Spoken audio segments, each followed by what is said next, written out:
قبائل کے لبادے اوڑھ لیے، ہم نے ذات پات کے لبادے اوڑھ لیے، ہم نے فرقوں کے لبادے اوڑھ لیے، ہم نے مختلف تفریقوں کی اور تقسیموں کی چادروں کو اپنے اوپر لے لیا، اور ہم نے مختلف چھوٹی چھوٹی مسلکی اور گروہی شناختوں کو اپنا لیا۔ جب ہم نے یہ شناختوں کو اپنا لیا تو پھر آپ دیکھیں پوری دنیا کے اندر ہمارا جتنا بھی زوال آیا، ہمارا جتنا بھی نقصان ہوا، میرے مسلمان ساتھیوں، میرے مسلمان نوجوان ساتھیوں، وہ تمام کا تمام نقصان، وہ تمام کا تمام خسارہ، وہ ہم نے اسی فرقہ واریت کی بنیاد پہ اٹھایا۔ آپ خلافت راشدہ کی طرف دیکھیں، خلافت راشدہ کیوں ٹوٹتی ہے؟ اسی فرقہ واریت کی وجہ سے۔ خلافت عباسیہ کیوں ٹوٹتی ہے؟ اسی فرقہ واریت کی وجہ سے۔ خلافت ہسپانیہ، اسپین میں مسلمانوں کا نام و نشان مٹا دیا جاتا ہے، ان کی نسلیں مٹا دی جاتی ہیں، ان کے آثار ختم کر دیے جاتے ہیں۔ کس بنیاد کے اوپر؟ اسی فرقہ واریت کی وجہ سے۔ اور آخری سلطنت اسلامیہ، آخری خلافت اسلامیہ، خلافت عثمانیہ، اس کو کس بنیاد پہ توڑا گیا؟ اسے بھی اسی فرقہ واریت نے توڑا کہ جب حکیم الامت حضرت علامہ اقبال اس وقت کا سیاسی تجزیہ کرتے ہیں کہ خلافت عثمانیہ کو کون لپیٹ رہا ہے، خلافت کی بساط کو کون لپیٹ رہا ہے، تو حضرت علامہ وہ تجزیہ کرتے ہوئے کہتے ہیں کہ بیچتا ہے ہاشمی ناموس دین مصطفیٰ، خاک و خون میں مل رہا ہے ترکمان سخت کوش، کہ ترکمان سخت کوش کو مارنے والے، خلافت کی پیٹھ میں خنجر گھونپنے والے، وہ کوئی اغیار نہیں ہے، وہ اپنے ہی مسلمان ہیں جو اس خلافت کی بساط کو لپیٹ رہے ہیں، جو اس خلافت کو توڑ رہے ہیں۔ اور آج بھی اگر آپ اس دور حاضر کے اندر دیکھیں، جہاں جہاں بھی مسلمانوں پر مظالم ڈھائے جا رہے ہیں، وہ اسی صورت میں ڈھائے جا رہے ہیں کہ مسلمانوں کو مختلف طبقوں کے اندر تقسیم کیا گیا، مسلمانوں کو مختلف مسالک کے اندر تقسیم کیا گیا، مسلمانوں کو مختلف فرقوں میں تقسیم کیا گیا۔ آپ عراق کی صورتحال کا جائزہ لیں، عراق کے اندر مسلمانوں کو 3 حصوں میں تقسیم کیا، ایک طرف شیعہ عراق، ایک طرف سنی عراق، ایک طرف کرد عراق، اور یہ 3 حصوں میں تقسیم کر کے وہاں پہ سامراجیوں کی یہ جرت ہوئی کہ وہ 9 سال تک اپنے قدم وہاں جاڑ کے کھلے ہیں۔ اور یہی بات ہے افغانستان کے اندر، آپ دیکھیں وہاں پہ مسلمانوں کو اسی طرح تقسیم کیا گیا، ایک طرف طالبان، ایک طرف پشتون طاقت، ایک طرف پرشین طاقت، ایک طرف شیعہ طاقت، ایک طرف شمالی طاقت، اور یہ 3-4 گروہوں میں ان کو تقسیم کر کے وہاں پہ مسلمانوں کا قتل عام کیا جا رہا ہے۔ اور پھر آپ دیکھیں فلسطین کے مسئلے کو، کیا فلسطین کے اندر جو قتل و غارت ہو رہی ہے اس میں ہمارے کچھ عرب ممالک کی شہ اسرائیل کے ساتھ شامل نہیں؟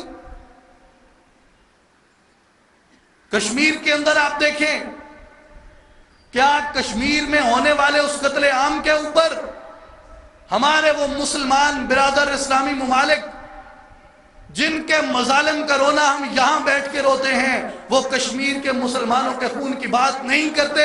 کیوں؟ کہ کہتے ہیں انڈیا کے ساتھ ہمارے تجارتی تعلقات خراب ہوں گے۔ آپ افغانستان میں دیکھیں، افغانستان میں جب جارحیت ہوتی ہے تو کیا اس جارحیت کو مسلمان ممالک نے سپورٹ نہیں کیا تھا؟ عراق میں جب مسلمانوں کا قتل عام ہوتا ہے تو کیا عراق کے مسلمانوں کے اس قتل عام میں مسلمان ممالک کی سپورٹ ان صہیونی، ان زائنسٹ، ان جابر اور استبدادی طاقتوں کے ساتھ کیا مسلمانوں کی سپورٹ نہیں تھی؟ یہ تمام کا تمام مسلمانوں کو صرف تقسیم کر کے ان کو مختلف فرقوں میں بانٹ کے یہ کیا جا رہا ہے۔ اور پھر آپ دیکھیں جسے رسول اللہ جرم کہتے ہیں، جسے خدا کا قرآن جرم کہتا ہے، ہم کون ہوتے ہیں کہ ہم اس کے اوپر ڈٹھائی کے ساتھ کھڑے رہیں کہ نہیں جی نہیں، ہم اس فرقے کے بغیر نہیں رہ سکتے، یہ فرقہ سچا ہے اور وہ فرقہ جھوٹا ہے۔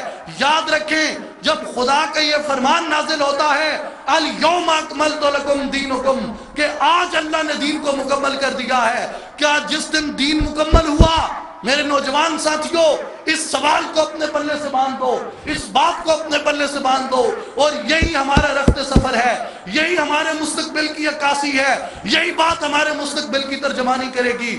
اگر ہم نے اس بات کی پاسداری کی ہمارا مستقبل روشن ہوگا، اگر ہم نے اس بات کی پاسداری نہ کی ہمارا مستقبل خطرے میں ہے، ہمارا مستقبل مشکوک ہوگا کہ جس دن اللہ نے یہ کہا کہ کو مکمل کر دیا ہے۔ سوال یہ ہے کہ جس دن دین مکمل ہوتا ہے، کیا اس دن شیعہ تھے؟ کیا اس دن سنی تھے؟ کیا اس دن وہابی تھے؟ اگر اس دن یہ تھے تو آج بھی تم ان کا جواز لا سکتے ہو۔ اگر دین کے مکمل ہونے کے دن یہ موجود نہیں تھے تو آج ان فرقوں کا جواز آپ کہاں سے لے کے آئیں گے؟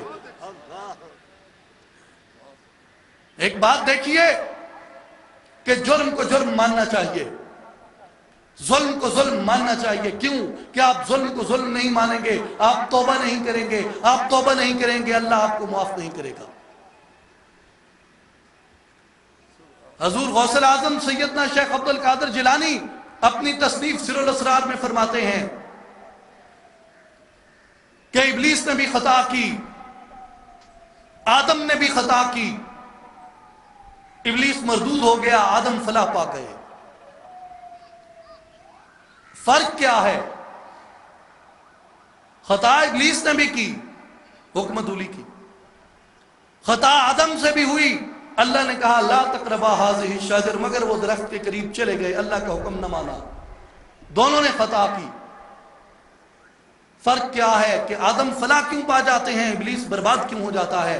آپ فرماتے ہیں ابلیس اس لیے برباد ہو گیا کہ اس نے اپنے جرم کو ماننے سے انکار کیا، اور اس نے اللہ کو کہا یا اللہ تو چاہتا تو یہ کیسے ممکن تھا میں آدم کو سجدہ نہ کرتا، تو چاہتا، تیری رضا ہوتی، تیری منشا ہوتی تو یہ کیسے ممکن تھا میں آدم کو سجدہ نہ کرتا۔ جب اس نے اپنی خطا کو، جب اس نے اپنے جرم کو، جب اس نے اپنے ظلم کو ماننے سے انکار کر دیا، اللہ نے اس کے گلے میں لعنت کا توق ڈال دیا۔ اور حضرت آدم جب ان سے خطا سرزد ہوتی ہے، وہ یہ نہیں کہتے کہ الہ العالمین یہ تیری منشا تھی یا نہیں تھی، وہ یہ نہیں کہتے کہ الہ العالمین یہ تیری رضا تھی، بلکہ حضرت آدم کہتے ہیں ربنا ظلمنا انفسنا، الہ العالمین میں نے اپنی جان پہ ظلم کیا ہے۔ اپنی خطا کو خطا مانتے ہیں، اللہ تعالیٰ بخش دیتا ہے۔ آج ہماری ڈٹھائی کا یہ عالم ہے کہ ہم جرم بھی کیے جا رہے ہیں اور اس پہ ڈھیٹ بھی ہوئے جا رہے ہیں، ہم ظلم بھی کرتے ہیں پھر اس ظلم کا جواز بھی لے کے آتے ہیں۔ یاد رکھیں ظلم کا کوئی جواز نہیں ہوتا، جرم کا کوئی جواز نہیں ہوتا، جرم جرم ہوتا ہے وہ بلا جواز جرم ہوتا ہے، ظلم ظلم ہوتا ہے وہ بلا جواز ظلم ہوتا ہے، خطا خطا ہوتی ہے وہ بلا جواز خطا ہوتی ہے۔ اور فرقہ واریت ظلم ہے، فرقہ واریت جرم ہے، فرقہ واریت خطا ہے، یہ بلا جواز خطا ہے، یہ بلا جواز جرم ہے، یہ بلا جواز ظلم ہے۔ اور جب تک یہ ظلم ہم خدا کے کلمے سے کرتے رہیں گے، اپنی بنیاد، اپنی اساس لا الہ الا اللہ محمد رسول اللہ سے کرتے رہیں گے، اللہ کا یہ فرمان ہمارے اوپر لاگو رہے گا۔